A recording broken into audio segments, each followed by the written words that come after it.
et que ala kana kuma bonda mum se kana ni tanay aw bismillah vous m'avez dit alors après il faut la gare où est semaine à faire femme betali qui communiquer conjoint ni demanda ça me pousse nous ne nana ni hakina ya au combat de mafambali au Canada et puis président tournanti ou bana kada.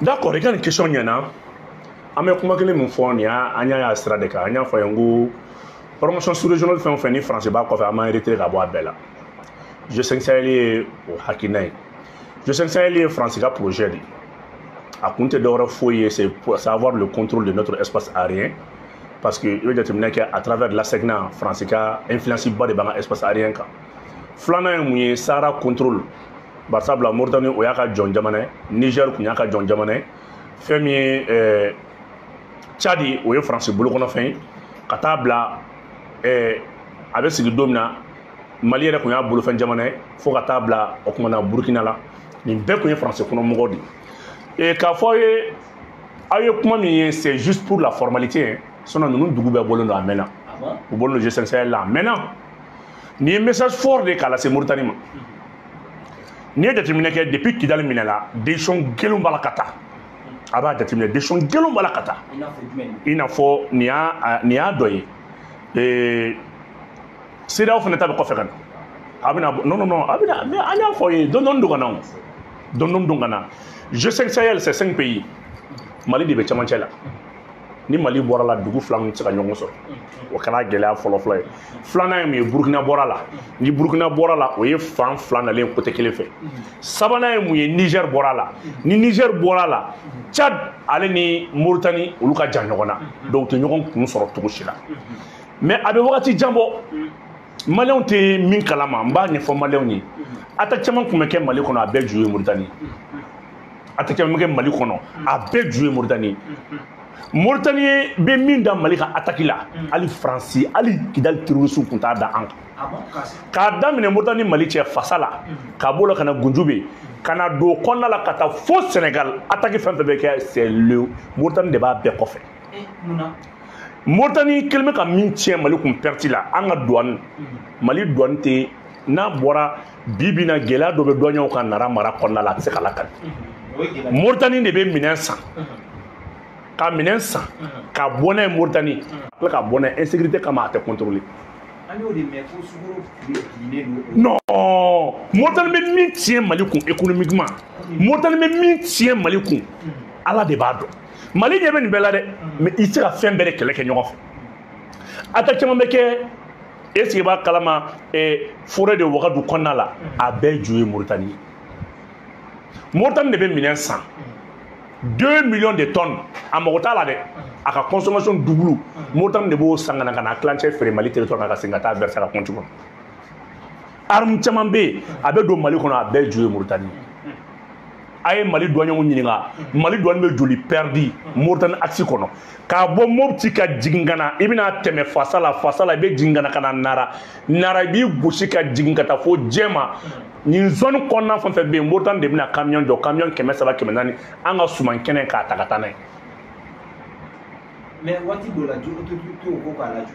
voilà an ka suman kɛnɛw Mauritanie de b'a ta ka taa n'a ye donc nin message in y'a k'a jira Mauritanie na ni Ala y'a ci a bɛ ka min kɛ fo k'a sa parce que Mauritanie bɛ ko caman kun kɔnɔ na G5 Sahel ko de kun don dɛ parce que G5 Sahel la aw bɛ se ka opération kɛ ɲɔgɔn fɛ a bɛ se ka fɛn caman ɲɔgɔn fɛ depuis G5 Sahel daminɛ la Mauritanie ma dɔrɔmɛ 1 cotisé a ma cɛ di a ma fɛn cotisé donc ninnu bɛ yen de ka terrorisme don ka na terrorisme kɛ an ka territoire kan o de y'a kɛ Mauritanie général in bɔra ka kuma kɔsa in na a y'a yira Mauritanie président na ko il est très mal élu wa ko donna nata la k'olu bɛ marifa ta parce que Mauritanie président ma foyi ɲɛɲini France ka jɔnya kɔ France ka jɔnya baaraw donc an ka bɔli c'est un message fort à la Mauritanie k'a fɔ a ye i bɛ min na a ɲɛ b'i la France ta kɔfɛ n'an y'i minɛ an bɛ ko de kan i ma sigi n'a ye filanan ye mun ye terroristes fɛn fɛn bɛ yen n'an y'a gɛn u bɛ taa min u bɛ furakɛ min u bɛ renfort ta min u bɛ ji ta min kɔsa in na an ka Kidali kɛlɛ kɛ waati min na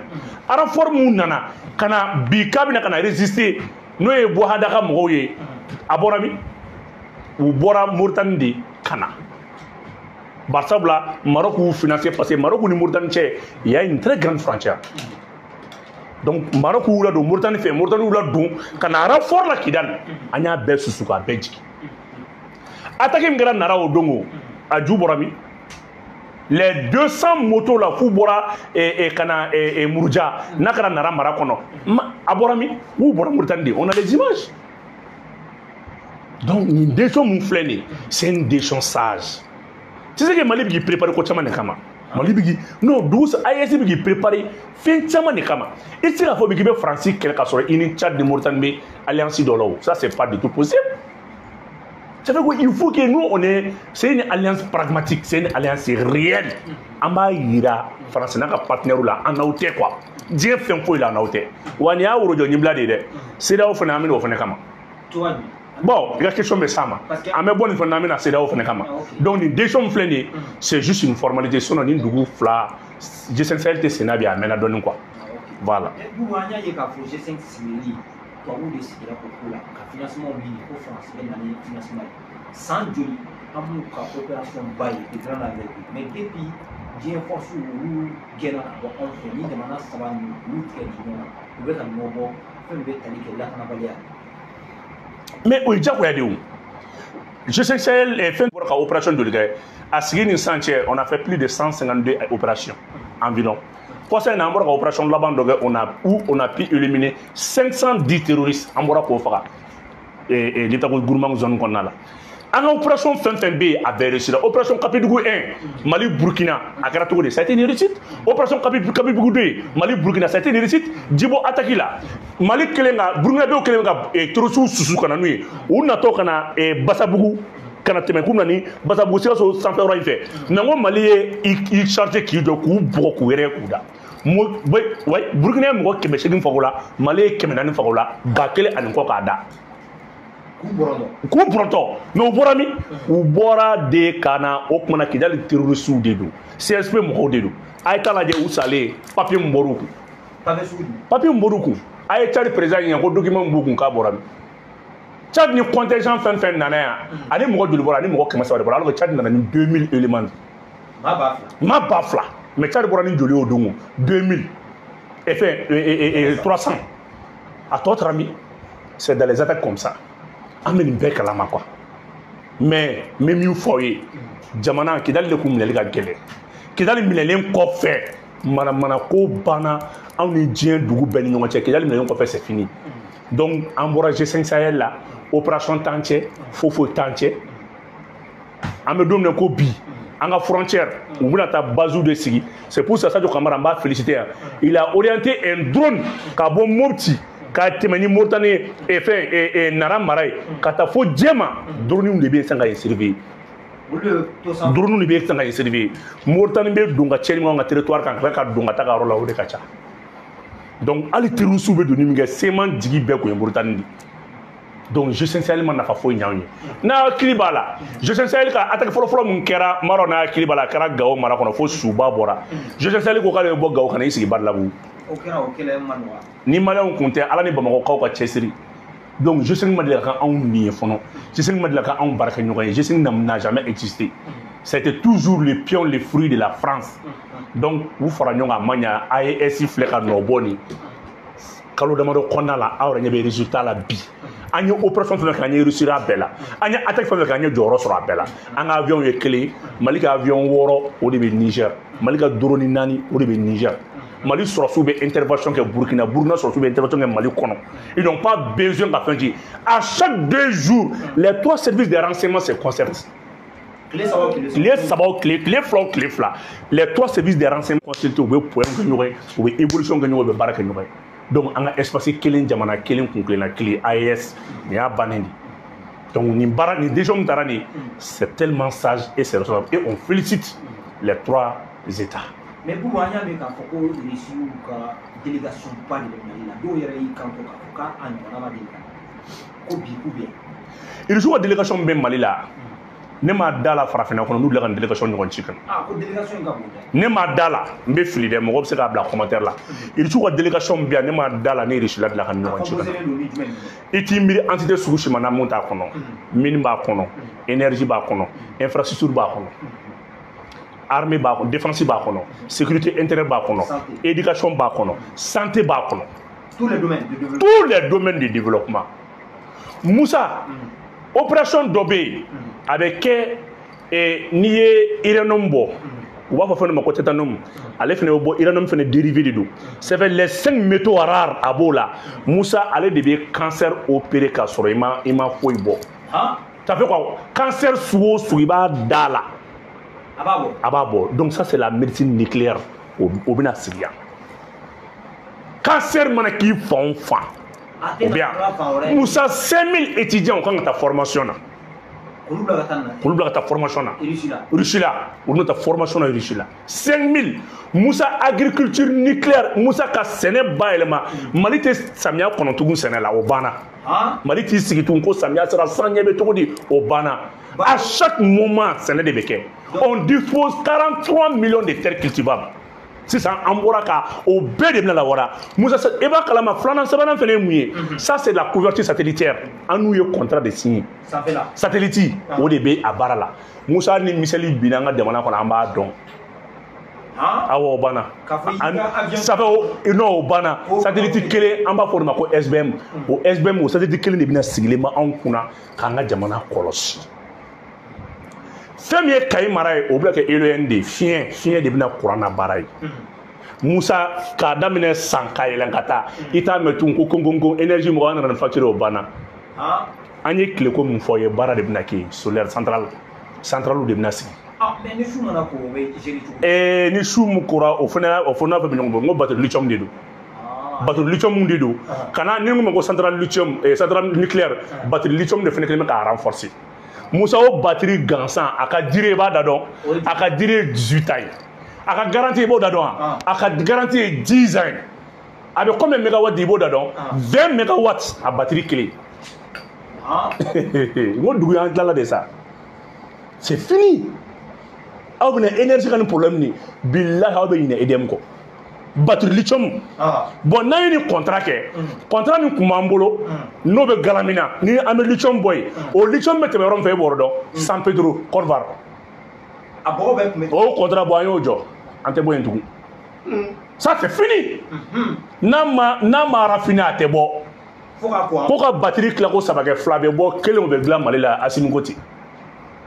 35% c'est fini téléphone batterie a ye mobile batterie ko 5000 wɔɔrɔ o banna i b'o sɔrɔ 1500 la téléphone kɔni n'i ye téléphone sɔrɔ o bɛ batterie da kan k'a d'i ma 2500 tonnes o de b'an bolo lithium na Galamina 2500 tonnes ma nara f'i ye dɛ o t'o la ka Kidali mara t'o la lithium min bɛ ma ma se o si ma n bɛ ka Buguni mara de f'i ɲɛna dɔrɔn 2 500 000 tonnes a ka première exploitation i b'a dɔn a bɛ joli bɔ a bɛ 250 000 tonnes de bima première exploitation première année plutôt tu m'excuses 100 kelen kɔnɔ e bɛ lithium tonne kelen da dɔn 35 000 euros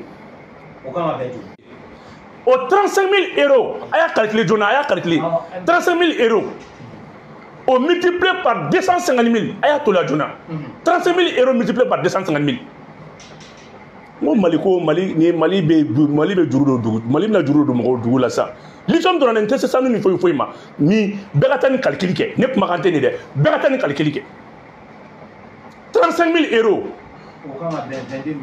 22 millions ok attends 655 na 22 millions multiplié par 255 ok 22 millions multiplié par 255 000 la première situation avait 250 000 tonnes de dima a calculé a tɛ ko n ka budget yɛrɛ kɔnɔ a tɛ ko an ka caisse kɔnɔ a tɛ ko Mali yɛrɛ budget kɔnɔ parce que Mali trésor ka capacité yɛrɛ a tɛ tɛmɛ kan c'est combien 504 millions 350 000 il file là o tɛ n ko 22 millions multiplié par 255 000 255 000 kana mɔgɔ ka wari tiɲɛ kana wari tiɲɛ 5 milliards 840 5 milliards tɛ kana fɔ ta fɛn budget b'an bolo yan n b'a ɲini aw fɛ mɔgɔ dɔ k'a calculer ça non on est sérieux 22 millions multiplié par 255 000 255 000 je dis bien n bɛ ka lithium nin ka bɔko fɔlɔ dɔrɔn de f'i ɲɛna a kan ka min ladon jamana kɔnɔ mais n k'a bɛ tila ka visa a bɛ tila ka passeport laisser passer ɲini ka don Buguni yan ne bɛ nin ko mun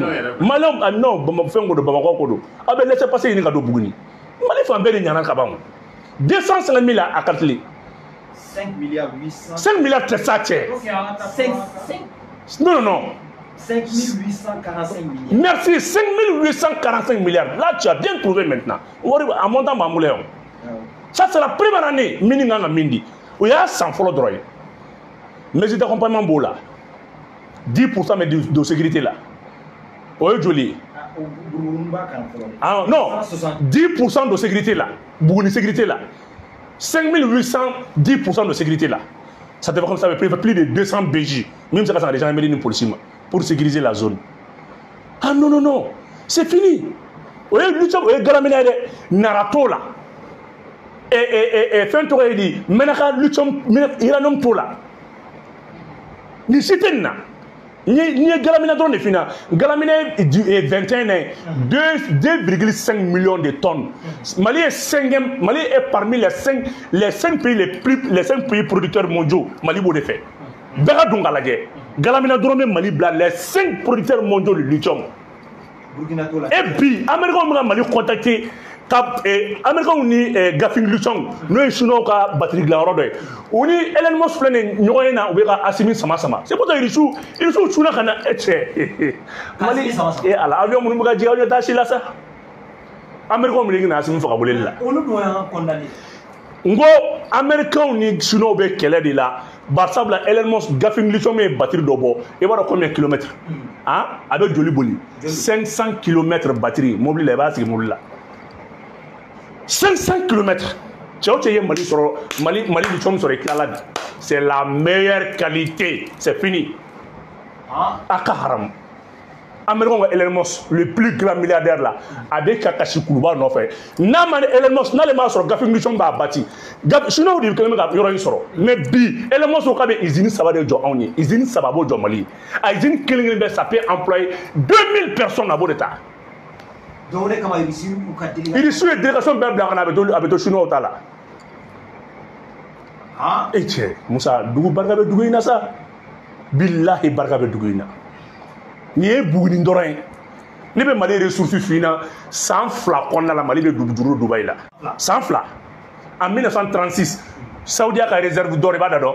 Il me semble qu'on mounedo. Depuis quand Moussa clé, on me sent nous boire la bacala, on me sent nous boire la bacala dans la tout. Ça veut dire 20 tonnes, elle avait 22, 25 tonnes d'ama. Plus on met ça, nous boit là, ça nous calme. Mais on a ça nous foro. On dit qu'un champ de mine, un champ d'or plutôt, tu m'excuses. Barka de Dougouina, Beni Massar Maninche Maliko, ni Kulanga, ni Tamachi, à la Canareken. Wallahi Billah. N'y a pas de Dieu donner la bec Makani. Il veut Dougou Mimbe, qu'on a fait boire la bedore à la tour de nous. Donc, Amérum ne coupi.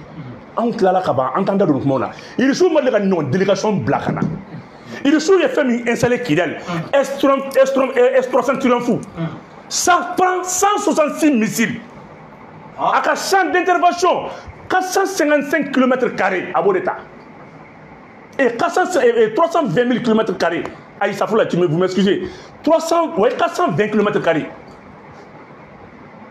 à Bodeta Kidal. Oui, S300 est installé. Accouille surveillance des missiles de dos avec c'est quoi anti-aérien de dos, système de défense anti-aérien de dos.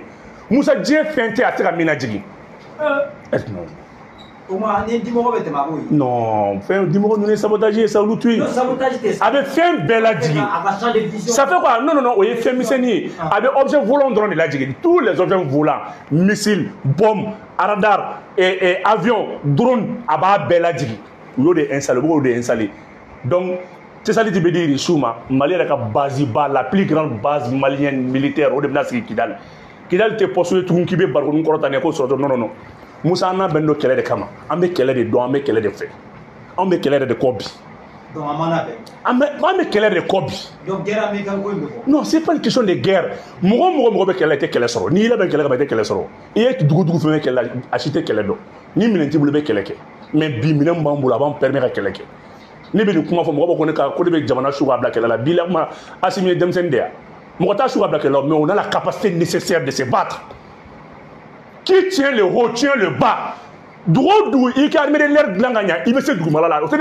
Va voir dans toutes les écoles militaires. a b'a kɔnɔ école d'état-major toutes les écoles d'application militaire a b'a bɛɛ kɔnɔ maa maa ye sanfɛla minɛ i la a bɛ dugumala cɛ i bolo. Le Mali a une meilleure armée de l'air. On a une meilleure armée de l'air aujourd'hui. Coopération de planifier la Djibo. Non. Non. Aladja, Agnès Djibo. Agnès Mali armée de l'air a pu mina et Burkina armée de l'air. Attaque Aladja. Mais Aladja, où est drone et c'est son beau. Même quand vous voulez que drone attaque TPD de Nafa. Non, non, non. Mansé, ou Mansé de là-bas. Mansé drone fitin de do à 70 km avec 4 panels de balles, 4 panels de missiles de balles. Mais en inclut 420 morts à Odebo. Mansé, Kanye Komdron, 420 morts à Odebo. Vous pensez à mes couleurs de la Djengona? Non, non, non. On a donné à la scène Ouadra, nous on ne s'amuse plus. Oh, vous voulez qu'on fasse un justice malienne et mandat d'arrêt là. Les femmes métalliques, chef de rebelle contre la Al-Gabassi Boudala, ni Bilal Hachem, ni Amadou Koufa. Il faut que tu aies il sait comment faire. Mamadou Koufa ni yada gale nunu fatura ka ba ante kuma lutala olu sara munu me balo ne Bilal Hachem fu ne ibe manadare nkunda mana ko de ku minya koyi mana ko de anawte ciblé mais l'accord continue. On va appliquer l'accord de façon intelligente et mon mechogel da. Oh, et mon kundwa. Au cours des mounous sont en malien, nous le continuer, mounous sont été siria. Ou un malien frère, ni mal, il m'a été siria au bana. Ça c'est fini. On a lancé des mandats d'arrêt, on a émis des mandats d'arrêt. Après, État action publique, action pénale était, la table de négociation. Il y a un gouvernement qui a été bon, Assimito, on a été mandat de contrôle la mort, et c'est comment faut Mali tabale sans faire tout au lutte. MSA fait un mouvement pour le salut de la Zazawa de l'UBB. Mais c'est maintenant que c'est ciblé. Donc, oui. Vous, on a eu qu'à faire, bon, on fait, Francis député, Mafo, et Sénégal député de Abora Kanasibika. Diminuez pas, à Kalema Fouch quand même. Kouati na Ouattara, on y matissa. Au lieu d'en faire Mali, il faut faire d'affaires de clair, pour nous à présent, qu'est-ce qu'il y a là, il y a eu soumis mon cœur, et ici la Matissa m'a sauvé, tout à l'heure, on a présent. Oh, au Ronikili, Matissa ni Alassane, où est-ce qu'il y a Gabon, où est-ce qu'il y a selfie Kenny, alors Gabon, présent, pour le masser la folie de famille là. Moussa me kuma kelen fina coup d'état fɛn bɛna kɛ nin kɔfɛ a bɛɛ français coup d'état kana tɛgɛ fɔ coup d'état la an ka hɛrɛ ta coup d'état la dɛ awɔ awɔ coup d'état fɛn fɛn bɛ ka planifier les 6 coups d'état qui doivent venir là français de b'a bɛɛ kɔfɛ 6 coup d'état baden de bɛ kan ka kɛ tugun o dugu bɛ yen n'a kɛra min na i b'o dugu ye mais a coup d'état bɛna kɛ dugu dɔ kana content ne français coup d'état pour que Assimi ka Alassane si ɲɔgɔnna sɔrɔ il te faut 40 ans encore donc 40 ans de lutte de b'i bolo plus. Donc, en remplaçant B, Corvar, ça c'est un certain Lassine Doumbia. Il est ancien chef d'état-major. Français, il faut que c'est à la fin de place là. Ok, il faut que vous connaissez d'or. Vous avez fait comme un peu de 12 euros. Vous avez remplacé. On a des bois à faire. Il va nous nous dire que vous avez tout le monde. Vous avez cousin, vous avez une guinée d'où il y avait Bazoum au niveau. Français a donné une belle calée là. La France veut trouver des remplaçants parce que le combat long à l'aide de Minadamne. Et il y a des choses dans la Mala. Il y a une délégation sous-payée. Moins sous-payée. On a Warum Ganga Bo, Warkram Ganga Bo, on a fait payer. Car les ressources sont évaluées. Moussa cartographie minière quoi de Brabo. Nré, Chima, Tien et Fentori, Ali Kidali Tien, ou no Balma Vitri. Vitri Glaro de Mnakei, Vitri. Nia Meko Tien, Toro Kidal, O et Adonta Bota, Mobile Français, Mobile Karata, Imo de Vitri Asseti, ou nous de Glan. Tchéntchen, moi je suis là Tchéntchen Sandi. Non, allez Tchéntchen nous continuons. Allez ni aller avec les fin bay. So de l'intérêt. Donc il va comme on a dans non. Ngo Tchéntchen. Mango ni Tchéntchen nord la boca Tchéntchen Tchéntchen peut-être Tchéntchen mais bien qu'on avait mal là. 17 terres rares. Duolo tan wolon blanc mais sous tan wolon bé a bedon non me mal là. Wa nafa ba bela. Nafa ba bela.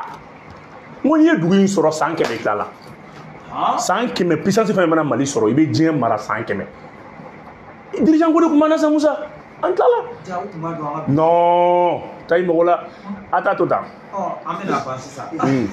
Sisan nɔ Ivoire ko yɛlɛmaw bɛna don. Yɛlɛmaw bɛna don Côte d'Ivoire. Soro jɔn fana bɛ k'i labɛn. I b'a dɔn Soro bɛ k'i labɛn kun min na il a raison yanni Français mɔgɔ wɛrɛ sigi Soro fana b'i préparer kɛ parce que ni Soro m'i préparer ni mɔgɔ wɛrɛ sigira o ye Soro mabɔlen de fanga la o. I ma Soro kunbɛ jama ye Fereke. I ma Soro kunbɛ jama ye Côte d'Ivoire ye. Non jama bɔra ka Soro kunbɛ ka bɔ hakili ma. Taa jama lajɛ. Soro mɔgɔ tɛ se ka kɛ mɔgɔ la bilen sa Musa. Alassane ninnu ye denmisɛnnin kuma de sa. Alassane filɛ nin ye Alassane ye o foyi ka waati fɛnw de an t'an da don fɛn. Foyi a bɛ se ka jɔn na tugun bilen jɔn. Alassane ye défaite joli ta ɲina a bɛɛ kɛra défaite ye. Non foyi Alassane est inoffensif. Alassane kun gɛlɛya bɔ ko muso cigarette foyi. C'est Alassane ti Alassane calculé yɛrɛ Alassane n'est plus influent wallahi billahi face à ces jeunes là et bien jeunes donc on nous donne un sambina de balotou Alassane 2 fois l'âge d'Alassane est égal à l'âge de ces jeunes là et Alassane agit divisé par 2 on devait ben nous agir ça veut quoi Alassane me mine à la fin nous mo au soro folo donc Alassane est mis Alassane de l'autre là on va fouiller toi faire on va fouiller toi là on va sera fouiller toi là en Alassane kele faut en cédant ala te mo musa la hala ok abu mo be fa ok bubu so mo papa anya ye kidal ko ni na ni le mona iri suni te meke iri su jel mele ko no blade mo putine ay mo de so ka place ni na iri sigana no for ça ngo Vladimir Poutine ko asimima billahi ay kuma kelen fo asimi mesi aka malien be ka taw na mo jogo asimi yere ni ngala wati na Algérie ko me négociation na ha Algérie ko ga yini wati mina mo tan ko me ko ani Mali islam fin sa fula asfafula o way kan sabali ko ka siga foge ni Mali ko siga foge dal mala rishu kuma haram wallahi rishu kuma haram irishi ka ibara rishu ka partenaire miya ibi taka ba take nya phrase foya mo ma dala ako eta kanyasi opération la fin de l'opération quelle était Keblengwa Kidal ba ko kelendi ako c'est la fin de l'opération pour Kidal. Ça c'est la il faut dire que guerre stratégique au objectif ayo de kan eta kanyasi opération la fin ni akidal ko kuma ni abane na amta rore de sani kidal kuma bani irisu ou ye cordon ça va de siga irisu Kidal mine 12000 le rapport de force ni adu mo makaka o mena nyoko ke Kidal be fa gelare ya diga farne amadu kun fa fura bubulode e warawdo anga bini flane je